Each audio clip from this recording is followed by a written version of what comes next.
spanning nearly 800 years across the Spring and Autumn and Warring States periods. This was the longest-lasting dynasty in Chinese history, the Zhou Dynasty. The Zhou Dynasty began with King Wu of Zhou in the 11th century BC and lasted until it was conquered by the Qin Dynasty in 256 BC.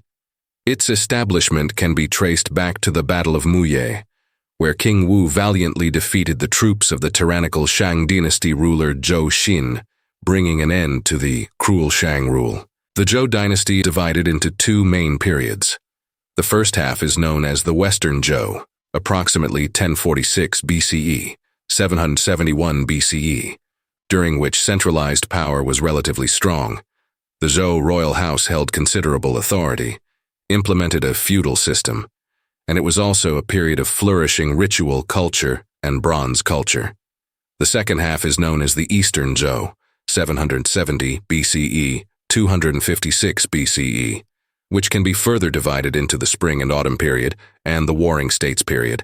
The Spring and Autumn period, 770 BCE, 476 BCE, saw the rise of important philosophical schools such as Confucianism and Taoism, while the Warring States period, 475 BCE, 221 BCE, was characterized by the strengthening of various vassal states and their mutual contention for supremacy.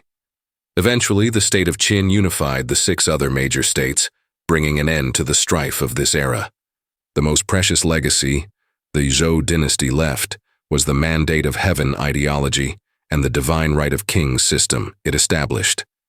This system laid the foundation for the legitimacy of dynastic succession in ancient China and formed a complete set of feudal institutions.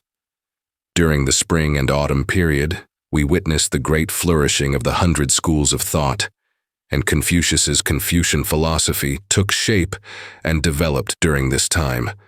The Warring States period saw many important historical figures emerge, such as the reformer Shang Yang, the military strategist Sun Tzu, who wrote The Art of War, and Mencius, who advocated benevolent governance.